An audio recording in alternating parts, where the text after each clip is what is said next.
Muy bien, vamos a saludar entonces al doctor, vamos a acomodarnos por acá. Hace rato no conversábamos. Doctor Federico Restrepo Posada, ¿cómo me le va? Muy buenas tardes. Juan Carlos, buenas tardes. Cordial saludo a usted, a todos los televidentes. Muy complacido de estar como invitado en su programa. Y a nosotros también nos complace, hace mucho tiempo no conversábamos.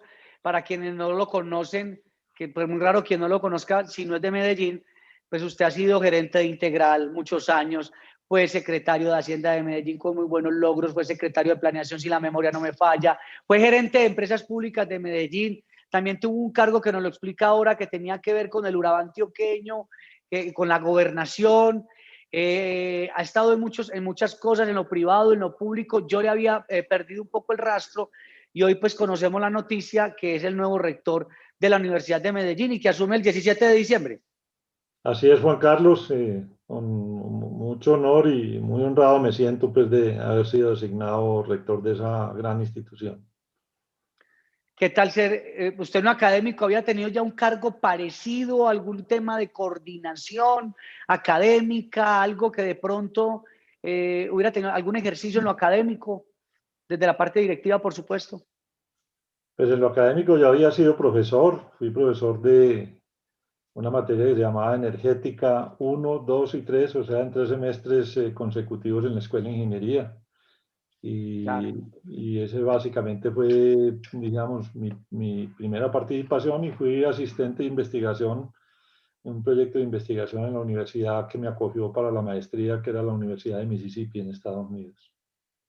Bueno, ¿cómo surge el nombre suyo para ser candidato a la rectoría de la Universidad de Medellín con tanta polémica que hubo, todo ese ruido, todo lo que pasó? De eso hubo todas las expectativas del mundo cuando sale su nombre, ve, Federico Restrepo Posada. A mí particularmente su nombre me cayó bien porque lo conozco pues en su trayectoria desde lo público y desde lo privado y nunca ha tenido, digamos, un escándalo o algo como para reprochar. ¿Cómo fue ese tema, su postulación?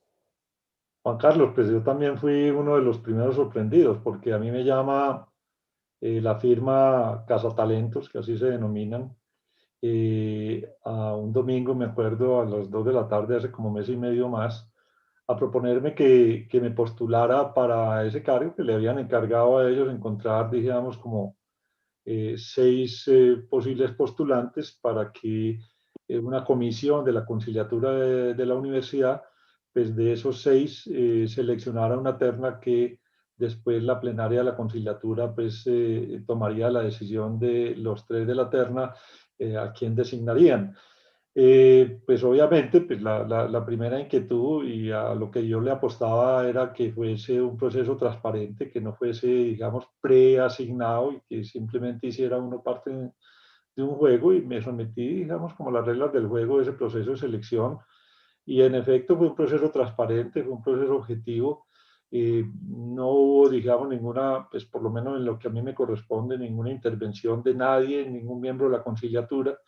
Yo hice mis presentaciones, fueron dos, una ante la comisión, otra ante la plenaria, sobre cuál era la visión que yo tenía de la universidad y de la educación superior en general. Y bueno, pues aquí estoy, pues parece que les gustó mi nombre. Su hoja de vida. Ahora que usted menciona de una firma Casa Talentos, también hay un episodio que a mí me pareció, como dicen los muchachos, muy chévere. Beatriz Rabe aspira a la alcaldía de Medellín el año anterior y Beatriz Rabe pues termina su campaña, pues obviamente pues no ganó la alcaldía, hizo su campaña muy juiciosa y de repente aparece como gerente del centro comercial Unicentro o la Ciudadela, eso tiene ahora pues como otro nombre. Y nosotros en una entrevista le preguntamos, bueno, ¿y usted cómo llegó a ser gerente de Unicentro? No, lo mismo, una firma Casa Talentos me dijo, doctora Beatriz, nosotros hemos visto su hoja de vida, quiere participar en este proceso, nos parece que usted tiene un buen perfil y digo, pues yo no lo estaba buscando, pero no me choca. Y hoy es pues la gerente de ese centro comercial. Y lo que usted dice, yo no estaba buscando nada, yo no estaba detrás de nada, me llaman. Entonces, eso también dice mucho de que quiere haber un cambio en la Universidad de Medellín por todas esas situaciones que se han presentado, por el tema del hoy senador Julián Bedoya, que el tema del título universitario y todas esas cosas que seguramente son chicharroncitos que a usted le tocará pues también afrontar y revisar porque no todo en la vida es fácil. Ya está preparado para el tema y para convencer a sus estudiantes y a los egresados que están pensando hoy que la Universidad de Medellín debe pasar la página y lograr nuevamente recuperar un poco la reputación que se vio afectada por ese episodio? Pues Juan Carlos, yo creo, o sea, al llegar allí, pues llego realmente sin ningún sí, compromiso con ninguno de los grupos, digamos, de poder que hay al interior. Y pues yo entiendo pues que llego, digamos, con carta blanca para hacer, digamos, los ajustes y las modificaciones que haya que hacer para enfocar a la universidad en esa senda de la excelencia académica que es la que ha debido tener siempre, ese gran nombre, esa gran marca universidad. Y pues obviamente habrá, digamos, temas internos porque los cambios pues muchas veces no son fáciles, pero me entiendo contar pues con el apoyo pues, de la mayoría de la gente, incluyendo de los estudiantes y de los profesores. Entonces, este es un tema que hay que trabajar todos para el mismo lado, remar todos para el mismo lado, no mirar para atrás con retrovisor. Tenemos que tener justamente esa visión de ubicar a la universidad entre las mejores de Colombia, en recuperar un escalafón que ha ido perdiendo paulatinamente pues, por todos los problemas que usted ya menciona, y que pues esperemos que ya sean cosas del pasado y que realmente pues, la universidad sea, lo que ha de ser para la ciudad, para la región, para el país y para todo el concierto internacional. Es una universidad muy prestigiosa que ha ido, digamos, debido nuevamente a esos rencillas internas y a esos problemas internos, ha ido perdiendo, digamos, su reputación, pues hay que recuperarla y eso requiere un esfuerzo importante. Antes de la designación, ¿usted en qué andaba? ¿A usted le gusta la música? ¿Es ingeniero? ¿En qué andaba por estos días? Juan Carlos, mire, en los tiempos libres, pues dedicado mucho como a la música, al deporte, también monto mucho en bicicleta. Particularmente esta pandemia me sirvió mucho para retomar ese aparato que lo tenía un poco abandonado, el de la bicicleta, a través de simuladores, compitiendo en los clásicos virtuales del periódico El Colombiano. Bajé 16 kilos y estoy en un encarrete gigante y espero pues que la gente de la universidad, como lo hice alguna vez con EPM, con empleados y trabajadores de EPM, pues formar un equipo recreativo, obviamente, para salir en los tiempos libres a disfrutar de ese deporte. Y está dedicado a la consultoría en administración de riesgos en proyectos de infraestructura y bueno, y está pues, muy bien, muy tranquilo.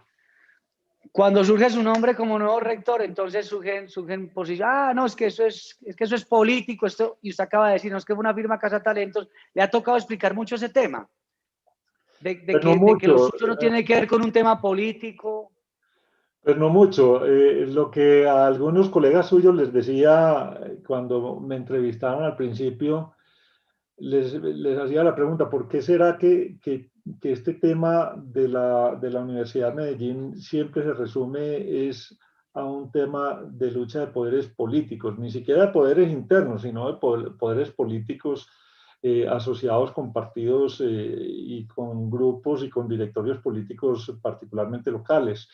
Pues de la ciudad de Medellín. Porque tiene que ser eso? Es decir, eso es precisamente lo que tiene la universidad como está. O sea, la universidad hay que sacarla justamente de esa discusión. Y les decía, yo no he visto, por ejemplo, cuando nombraban a la rectora de la Universidad Nacional, que es una universidad pública, la más importante de Colombia, le preguntaron que de qué partido era, o qué grupo era, o que quién era, lo mismo al De rector. corriente. Lo mismo al rector de la Universidad de los Andes y recientemente a la rectora de la Universidad de AFID, aunque no falta quien diga que es que este es de fulano y que este es de perano y que entonces a través de sutano entonces llegó allá. ¿Por qué todo tiene que ser, digamos, resumido en eso? No. Uno llega, digamos, con toda la convicción de trabajar por la universidad, por la excelencia académica, y no vamos a preguntarle a nadie adentro cuál es su directorio político, ni le vamos a pedir votos de que voten por fulano, por fulana, cero. Y que realmente la calificación de los profesores y los docentes sea por su excelencia, por su compromiso, por la forma como transmiten su conocimiento, por la forma como lo evalúan los estudiantes, pero jamás por la forma o por cómo piensa o por cuál es su credo político y su ideología o cuál es su candidato o cosas de esa naturaleza. Eso hay que replantearlo totalmente. Esa aclaración que usted hace es sumamente válida porque en los mentideros políticos y todo, pues quienes analizábamos y hablamos de la política y muchos decían, no, entonces mire, David Escobar entonces es el gerente de Confama. Claudia Restrepo es la rectora de AFIT y entonces han sido cercanos porque fue de la Alianza AMA de Aníbal Gaviria. No, entonces Federico Restrepo Posada, como ha sido también cercano a Fajardo. No, entonces todas las universidades, los cargos de Confama y estas dos importantes universidades, es porque entonces ya Fajardo va a ser candidato presidencial y va muy bien en las encuestas, entonces se está armando un bloque.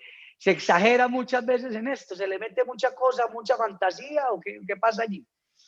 No, Juan Carlos, usted lo dice, pues, eso es fantasioso. Entre otras cosas, como lo decía al principio, a mí nadie, absolutamente nadie de la conciliatura me llamó, venga, hablemos, que de pronto usted puede ser, Nada. pero entonces venga a ver cómo ser cero. Y en ese sentido, eh, el respeto es total, la admiración es total también. Con algunos de ellos, con la concejala Aura Marlene y yo tuve oportunidad de tener mucha interacción cuando fui director de planeación, cuando fui gerente de EPM. Jamás he tenido, digamos, alguna llamada particular de ella donde me diga, venga, que es que usted, que de pronto, que es que es la figura clave para oponerse Ve a a ver. cero. Entonces, desde ese Ni punto Néstor Incapié tampoco. Ni Néstor nada, Incapié nada, tampoco. cero, cero. Entonces ahí hay mucha fantasía, indudablemente, mucha película con respecto al tema político. ¿Por qué? Porque es que siempre se ha pensado que es que la universidad siempre se ha movido en torno a ese tipo de situaciones, ¿no?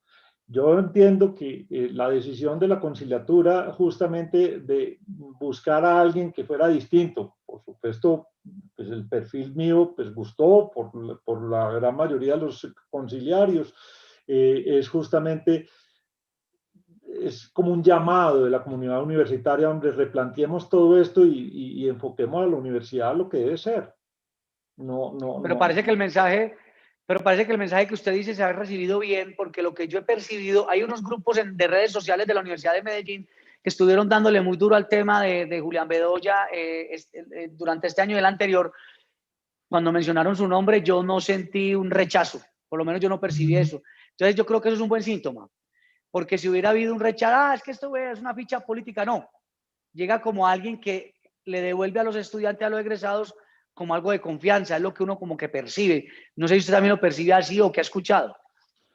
No, efectivamente, Juan Carlos, pues yo tengo la misma percepción. Yo no recibí sino mensajes amables y esperanzadores, pues con la llegada mía a la universidad, y obviamente eso me compromete muchísimo. Yo, por ejemplo, hacía mucho rato, más de 2 años, yo no movía un Twitter. Yo tengo una cuenta de Twitter con un número importante de seguidores desde cuando yo estaba pues en el tema muy político, y yo pues había tomado la decisión de simplemente tener la cuenta de Twitter para leer los twitters, pues Noticias y los cosas. chinos y, y realmente pues yo salí nuevamente a dar gracias por los mensajes de apoyo que recibí, digamos, por ese nombramiento. Y en ese sentido, pues como lo decía, la responsabilidad es aún mayor, pues que no podemos, digamos, generar mensajes contrarios a esa esperanza que se ha generado con respecto a mi nombramiento. Entonces, bueno, pues contento por ese lado. Pues por supuesto no faltarán pues algunas voces disonantes, incluso pues con acusaciones un poco temerarias o un poco no, muy temerarias, Sí, eh, claro. sobre mi actuar, digamos, como persona, pero bueno, ya eso nos ocuparemos después. Pues ahí dice el nombre Juan Carlos que a palabras necias, oídos sordos. Entonces, No, seguimos para adelante. y en lo público, cuando uno es figura pública o figura del sector privado, siempre va a estar expuesto a eso. Eso es algo imposible de evitar. Pero entonces, si el año entrante usted ha sido cercano a Sergio Fajardo, él es candidato presidencial, va a venir, no, que es que vení, ayúdame aquí vos como... No, qué pena, yo estoy en lo académico, Sergio, ustedes como amigos dirán, qué pena, yo estoy en lo académico, o ni siquiera Sergio Fajardo le va a proponer eso, porque tengo entendido que él también con los amigos es algo respetuoso y entenderá él también como académico que ya usted está en un cargo que es distinto y que política cero. Mire, pues yo por supuesto soy un amigo personal de Sergio Fajardo desde hace mucho tiempo, desde antes de estar en lo público, y jamás en la vida Sergio Fajardo me ha dicho a mí, venga, ayúdeme, o venga, usted desde el cargo en el que está, en lo público, en lo privado, Haga esto. ayúdeme, consígame votos. Yo estuve en EPM cuando él fue candidato a la presidencia de la República en el año 2010. Entendido totalmente, absolutamente esa campaña política. Entonces, aquí va a ser exactamente lo mismo. Yo no voy a dejar de ser amigo de él en lo personal, indudablemente, pero hacer un trabajo político, electoral, de consecución de votos, nunca, nunca. Y eso es precisamente lo que tenemos que, repito, sacar a la universidad de ese juego que en los últimos años había venido teniendo. Lastimosamente, doctor Federico, y no solamente es en la Universidad de Medellín, hay varias universidades. No, es que esa universidad es muy política y es muy directorio. La política no es mala, pero cuando se combina con lo académico, como que no es. No es que esté prohibido, prohibido no está, pero no es, o sea, no se da un buen mensaje. Hay un punto, Juan Carlos, que parte, digamos, de los tres principios fundacionales de la Universidad de Medellín: libertad de expresión, libertad de cátedra y libertad de pensamiento. Si usted pone en práctica eso y lo saca de un cuadro al lado de la bandera y el escudo y lo lleva a la práctica, pues necesariamente no puede conectar, digamos, con un trabajo político en favor de X o Y persona cada que hay elecciones. No, la libertad de cátedra es eso, y la libertad de pensamiento y de expresión también. Nadie se le va a calificar en esa universidad por la forma que piensa, por qué militancia tiene, ni si es de izquierda, ni de centro, ni de derecha, ni de extremo uno, ni de cero. Como debe ser. Así es. Y lo que usted me manifestó hace unos minutos es que si hubiera sido una intención politiquera o política, pues la primera en haberle hecho algún guiño hubiera sido la concejala Aura Marlene Arcila Giraldo, que ha sido de la conciliatura, muy cercana a la Universidad de Medellín, muy cercana también a Néstor Incapié, y usted dice, a mí no me llamaron para nada, pues para nada, ni el político tal, ni el concejal tal, ni el diputado tal. Eso es importantísimo y ojalá todo eso que usted está diciendo se cumpla y se retome esa tranquilidad en la universidad. Yo quiero preguntarle sobre algo y usted me dice si puede responder o no, porque obviamente aquí esto aquí no es como en algunos medios que pareciera que estuviera en una audiencia y los periodistas nos creemos jueces. No, acá no. Usted fue gerente de EPM. ¿Cómo ve a EPM hoy? El futuro de EPM, tema de Hidroituango, hay una preconciliación judicial, una posible demanda, una junta directiva que renunció. Bueno, cosas que uno dice, bueno, hasta qué punto se están manejando bien las cosas, o cuál es la percepción, sin que usted se inmiscuya mucho en lo político, porque ya lo veo a usted en un tema muy ya de rector y muy lo de lo académico. Pues Juan Carlos, no, yo pues simplemente manifiesto lo que yo ya he manifestado públicamente. O sea, a mí me parece muy lamentable, digamos, los hechos ocurridos en los últimos meses, particularmente uno muy complejo es, digamos, el incumplimiento del gobierno corporativo y de las normas y de las reglas del juego que tiene establecidas esa empresa desde su fundación. El sobrepasarse las consultas o las decisiones de la junta directiva para tomar decisiones de tanta trascendencia como la de la demanda a las cuales usted refiere, me parece que, pues, yo no soy quien en este momento, pues, es simplemente ver lo que ha pasado a lo largo de estos meses, de cómo justamente esa imagen, esas calificaciones de riesgo, se han ido deteriorando paulatinamente. Entonces, un primer punto que urge justamente para recuperar la confianza, que es, digamos, como la parte fundamental de una empresa de esta naturaleza por parte de la ciudadanía, por parte de sus dueños, que son los habitantes del municipio de Medellín, es recuperar esa gobernabilidad en torno a una política de gobierno corporativo que sea, digamos, respetada y que sea respetable, digamos, de aquí hacia el futuro.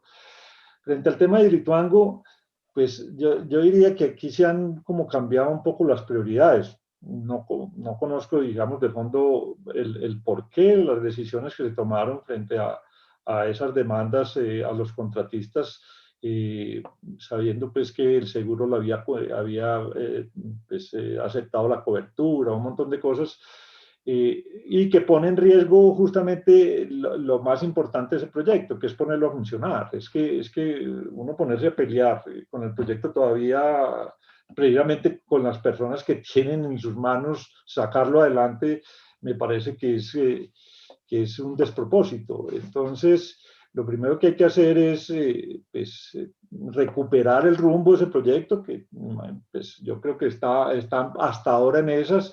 Entiendo que hay conversaciones que van adelante frente a posibles conciliaciones, pues, y de alguna manera recomponer esas decisiones. Espero que así sea, pero fundamentalmente es poner a funcionar el proyecto lo más rápido posible, o sea, en el 2022 y no atrasarlo más, porque el que va a sufrir las consecuencias de todo eso es la empresa, la ciudad de Medellín, el municipio y, pues, por supuesto, nosotros todos los habitantes.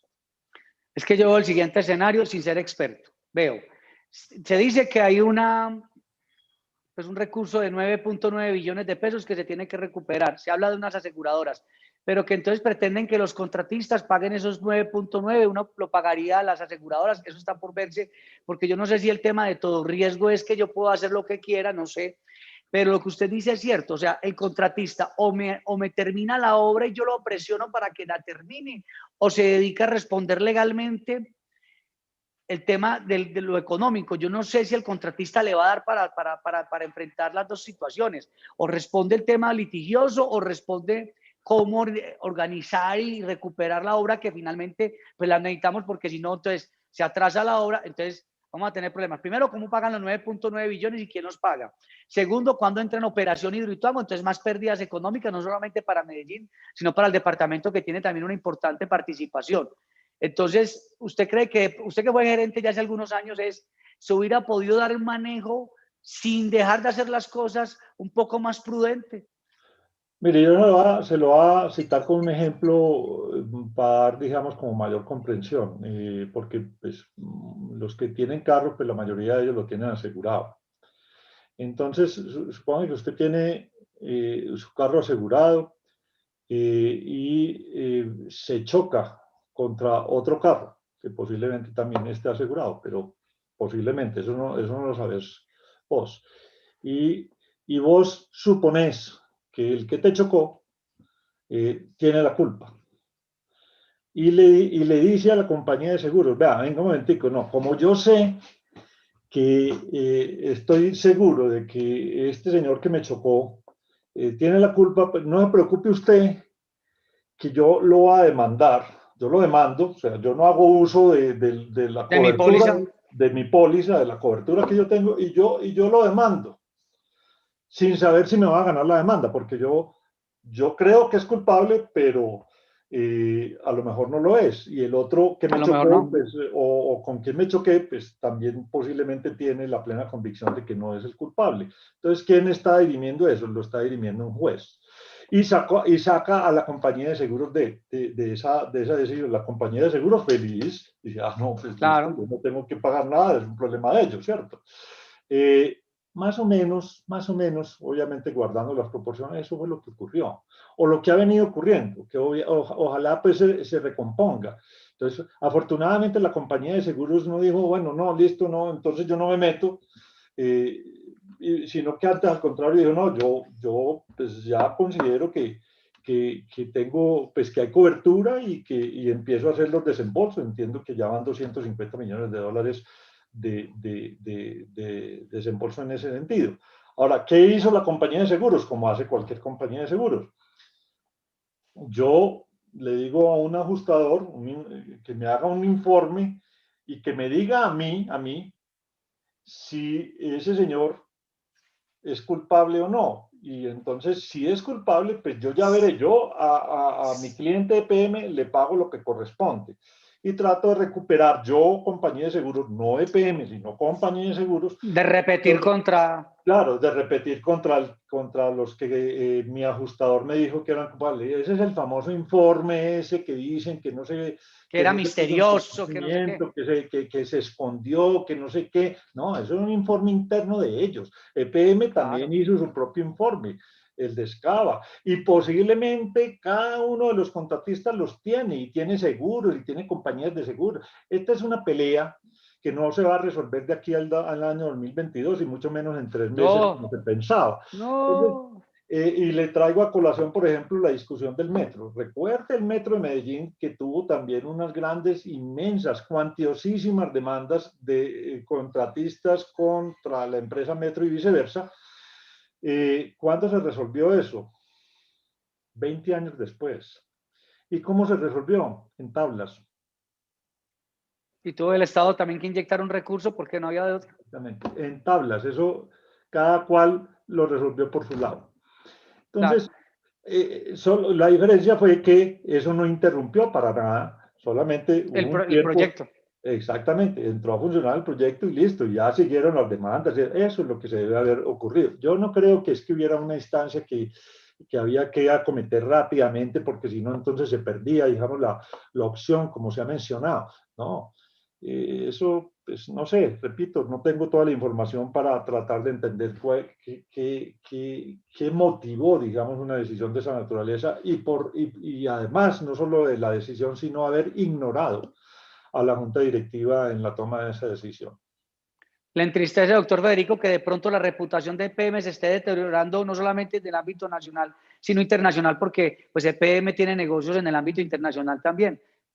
Pues Las claro, calificaciones, todo eso.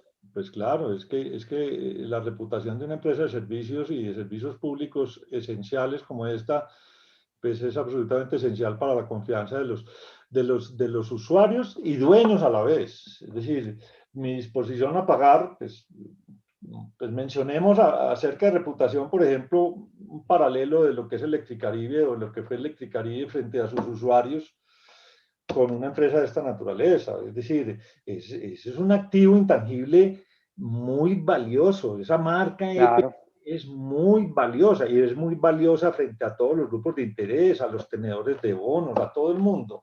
Y obviamente, pues claro, me preocupa. Este es un bien público, el más preciado que tenemos nosotros. Es un referente internacional de cómo una empresa de propiedad del Estado puede ser manejada y que muestra cómo llegó a ser manejada. Esperemos pues que se retome el rumbo y pues como queremos todos Pero sí se podrá enderezar ese tema. yo sí Por lo menos creo, bajarle un poquito la espuma. yo sí creo, Juan Carlos, yo creo que el alcalde, pues obviamente son conscientes de esto. Lo peor que puede ocurrirle a esta empresa es que esté inmersa en una discusión política y una pelea política. Es lo peor que le puede pasar. Lo que usted acaba de decir precisamente en la universidad, si en la universidad se le mete todo lo político, se dañan las cosas. Si EPM obviamente pues tiene algo de político porque pues, el alcalde es el presidente de la junta directiva, pero ha tenido también un componente de personas expertas desde lo empresarial, que yo no sé por qué no chocan los empresarios. Antioquia ha sido toda la vida pues, con una vocación empresarial que nos ha mostrado como gente pujante y ahora es que, de ahí es que nos chocan los empresarios. Si los empresarios ayudan a dinamizar la economía, yo no entiendo eso. Pues Juan Carlos, es que lo tenemos que reconocer, el desarrollo de esta región ha estado fundamentalmente de la mano de la empresa privada. Esta región es la sede de varios conglomerados empresariales, muchos de ellos incluso ni siquiera de propiedad o con el poder concentrado en unas pocas personas. Eh, Son generadores de empleo, es decir, gran parte del empleo formal de esta región proviene del empleo que aporta la empresa privada en otras regiones. Por ejemplo, en Bogotá, mucha parte del empleo viene de la burocracia oficial, depende de lo que pasa con el Estado. Esta ciudad ha sabido salir de las crisis en una cooperación sin intereses. Ojo pues, porque es que aquí se piensa que porque el sector privado medio propone en programas como los de empresa, universidad, Estado o empresarios por la educación, que es que ahí hay intereses particulares de X o Y grupo en favor propio. Cero. Ese empresario piensa fundamentalmente que en la medida en que a una ciudad como Medellín o un departamento como Antioquia le vaya bien, pues su entorno de negocios y entorno Claro, empresarial también le va bien. Pero no, claro. aquí se piensa que es que una persona que participe en una junta directiva de una empresa como esta es porque está viendo a ver qué negocios hace. Así piensan ellos. Y por ahí hay un dicho que es muy sabio, que dice que el ladrón juzga por su condición. Entonces, no. Mire, el Consejo de Medellín antes de la Carta Política del 91, cuando esto pues era de elección popular, pero la mayoría de esas personas que integraban el Consejo de Medellín venían del sector privado y eran sin remuneración, sin remuneración, o sea, no se Ad ganaban honorem, y gente muy seria. absolutamente de honor. ¿Por qué? Porque es gente comprometida con su ciudad. Es que esto no son dos cosas distintas. Uno, démosle el desarrollo de la ciudad a la No, parte política y nosotros vemos a ver cómo vamos. No, esto tiene que ser un trabajo conjunto, absolutamente conjunto, y si no, no salimos adelante. Y esta ciudad, después de una de las peores crisis que se generaron en los años 90, supo salir adelante con resiliencia y decirle al mundo, somos capaces de salir adelante con todos los actores y todas las fuerzas vivas trabajando y remando para el mismo lado. Y en ellos, pues, el papel fundamental de la empresa privada fue absolutamente clave. no es que uno no puede descuidar eso. Yo no entiendo que si el empresario se necesita el político, se necesita el ciudadano, el emprendedor se necesita. Pero bueno, doctor Federico Restrepo Posada, muchas gracias. Nos complace haber charlado con usted. Éxitos en ese reto universitario de rector, volver a la academia. Ya también hay facultad de ingeniería. Usted que le gusta el tema. De hecho, creo que Federico Gutiérrez Zuluaga es egresado de ingeniería industrial de la Medellín. Bueno, Pues, no, vamos a ver cómo le va. no, él es ingeniero civil de la Medellín, sí. Ingeniero civil, perdón, de la Sí, Medellín. ingeniero civil. Bueno, muchas gracias. Éxitos entonces en su nuevo proyecto. Bueno, Juan Carlos, muchas gracias por su invitación. Un cordial saludo a todos tus teleaudientes. Muchas gracias. Vamos a una pausa y ya regresamos.